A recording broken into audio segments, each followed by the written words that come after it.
आदरणीय है आज भी, लेकिन जो भी आदरणीय है न सिर्फ मेरे लिए और बहुत सारे लोगों के लिए, अब फिर से अगर उस तरह से करेंगे नीतीश जी तो फिर क्या बचा रह जाएगा राजनीति। हालांकि यह उनका निर्णय होगा, उसमें मेरे कहने का कोई अर्थ नहीं है। नमस्कार, आप देख रहे हैं न्यूज़ नेशन में आपके साथ अजय सिंह। राष्ट्रीय लोक जनता दल के राष्ट्रीय अध्यक्ष उपेंद्र कुशवाहा इन दिनों बिहार में विरासत बचाओ नमन यात्रा पर निकले हुए हैं और आज उनका पहला चरण का अंतिम दिन है। और वहीं बात करें तो जिस तरह से पूछा गया कि नीतीश कुमार कहा जा रहा है कि फिर से बीजेपी में शामिल हो गए, तो उन्होंने साफ तौर पर कहा है कि अब जनता उन्हें भाषण करने लायक भी छोड़ेगा। और वहीं बात करें तो उन्होंने साफ तौर पर कहा है कि राजनीतिक अलग बात है, उनका एक व्यक्तिगत भी चेहरा है, वो ऐसा नहीं करेंगे और आखिर आगे नीतीश कुमार की मर्जी। और वहीं बात करें तो उनसे जब पूछा गया कि तेजस्वी यादव को भी कहा जा रहा है होली के बाद ताजपोशी किया जाएगा, तो क्या कुछ कहना है उपेंद्र कुशवाहा का, पहले सुनिए उनकी बातों को।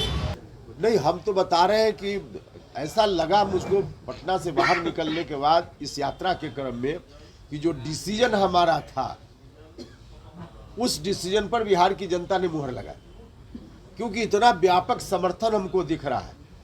हाँ, पटना में बैठकर जो खबर साथियों से हमने ली थी, 2 दिन बैठ कर वहाँ मंथन किया था, उसमें हमारे साथी बता रहे थे कि बिहार के लोगों की भावना नीतीश कुमार जी के उस डिसीजन के खिलाफ है।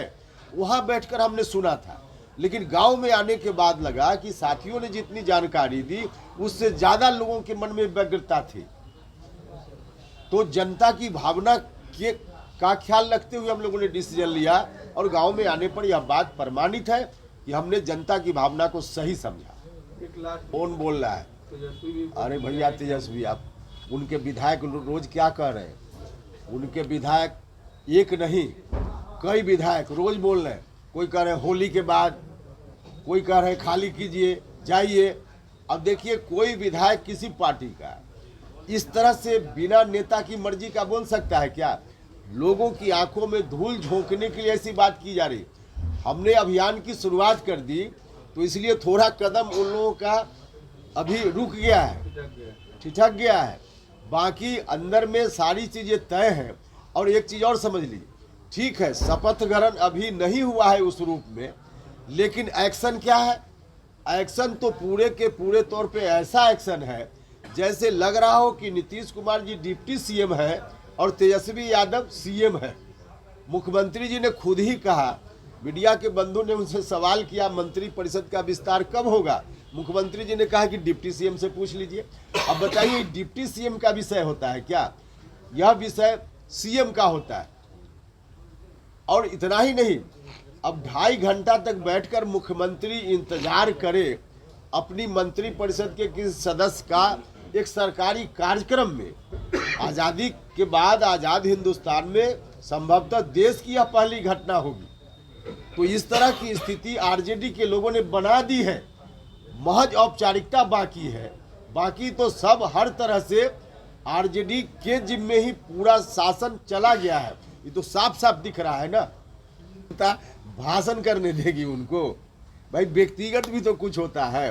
राजनीति से अलग नीतीश कुमार जी का व्यक्तिगत चेहरा भी एक रहा है और मैं भी उनका आदर सम्मान सत्कार मन से दिल से करता हूं एक व्यक्ति के रूप में। मेरे लिए आदरणीय है आज भी, लेकिन जो भी आदरणीय है न सिर्फ मेरे लिए और बहुत सारे लोगों के लिए, अब फिर से अगर उस तरह से करेंगे नीतीश जी तो फिर क्या बचा रह जाएगा राजनीति। हालांकि यह उनका निर्णय होगा, उसमें मेरे कहने का कोई अर्थ नहीं है।